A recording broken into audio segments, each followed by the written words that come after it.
Welcome to A Course in Miracles Workbook for Students, Lesson 187. I bless the world because I bless myself. No one can give unless he has. In fact, giving is proof of having. We have made this point before. What seems to make it hard to credit is not this. No one can doubt that you must first possess what you would give. It is the second phase on which the world and true perception differ. Having had and given, then the world asserts that you have lost what you possessed. The truth maintains that giving will increase what you possess. How is this possible? For it is sure that if you give a finite thing away, your body's eyes will not perceive it yours. Yet we have learned that things but represent the thoughts that make them, and you do not lack for proof that when you give ideas away, you strengthen them in your own mind. Perhaps the form in which the thought seems to appear is changed in giving, yet it must return to him who gives. Nor can the form it takes be less acceptable. It must be more. Ideas must first belong to you before you give them. If you are able to save the world, you must first accept salvation for yourself. But you will not believe that this is done until you see the miracles it brings to everyone you look upon. Wow, that's really powerful. I'm going to pause and share an experience where I was at a business conference, and I don't know what brought this on, but as I was walking through the crowded, busy room and looked at everyone, I thought, I know I can't wave a wand and make everyone feel loved and forgiven and whole, but if I could, I would. I don't want anyone to have to suffer anymore. They are all forgiven in my heart. I don't know what brought this on, what thought prompted it, but in that moment I experienced at-one-ment. In that moment I experienced atonement because I didn't need anyone to suffer anymore.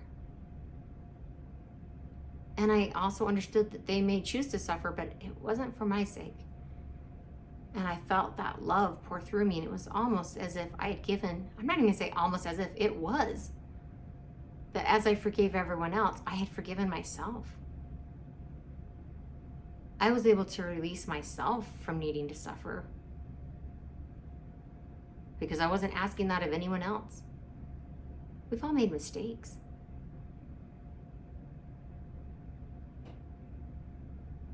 I've made mistakes. And it's okay for me to learn from them and to move forward. I don't have to carry that grievance with me in my heart. Not towards myself and not towards anyone else. And I can also have compassion that we're all gonna get a customized course, that we are all on our path, learning what we need to learn in perfect and divine order, and I don't need to judge anyone else's path.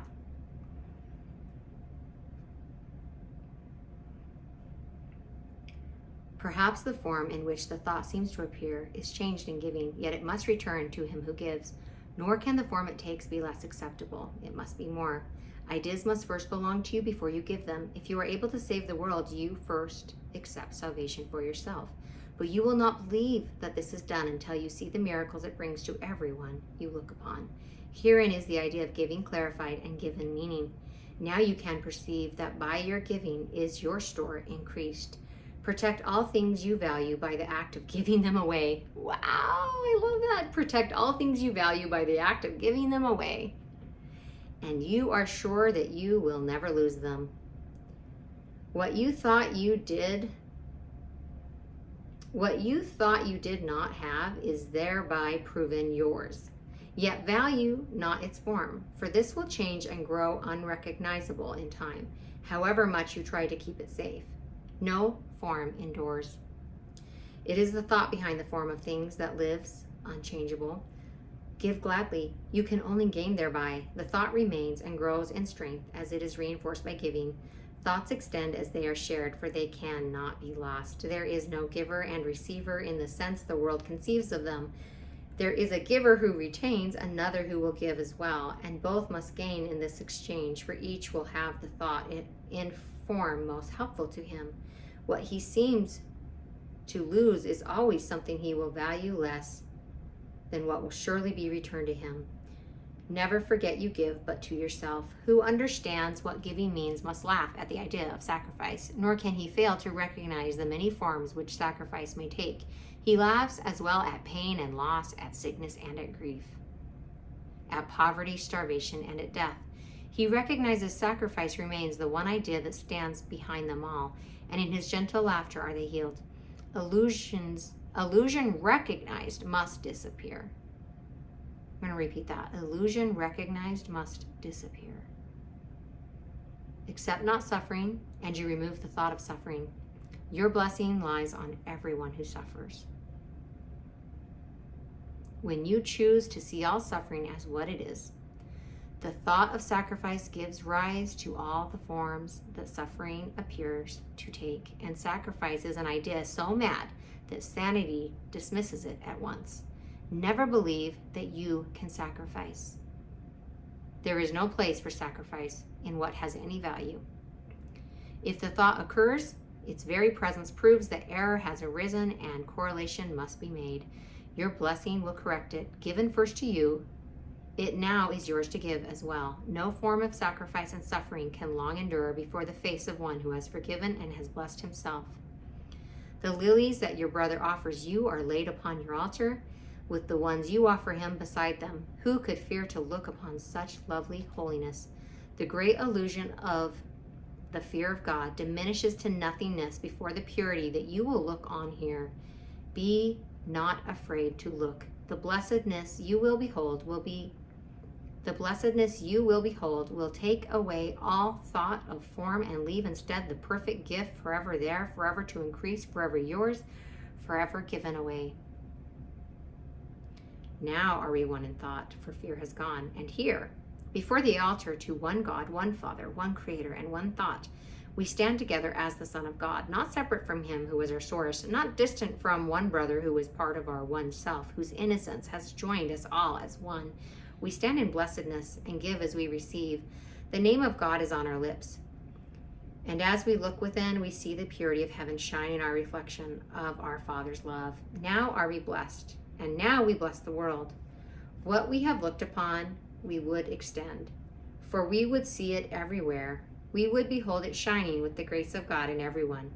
We would not have it be withheld from anything we look upon, and to ensure this holy sight is ours, we offer it to everything we see. For where we see it, it will be returned to us in form of lilies we can lay upon our altar, making it a home for innocence itself, who dwells in us and offers us his holiness as ours. This is so beautiful to me. The workbook for students asks of us that we lay down our petty grievances and pick up these beautiful lilies, which are a representation of peace instead. But we get to choose. We can keep waving our sword around, making threats, or defending ourselves. And when we're done, we can lay down our sword and accept our brother's lilies laid upon our altar next to our own. And the beautiful thing that I have learned is I do not have to wait for anyone else to make that choice. I get to make that choice from the inside out. And as I do this, I see the people I love around me accepting that gift as well. Be that beautiful light. Be that way shower. Don't wait for anyone else. Take that first step.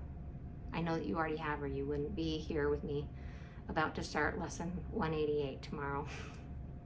Thank you for joining me, and I will see you tomorrow.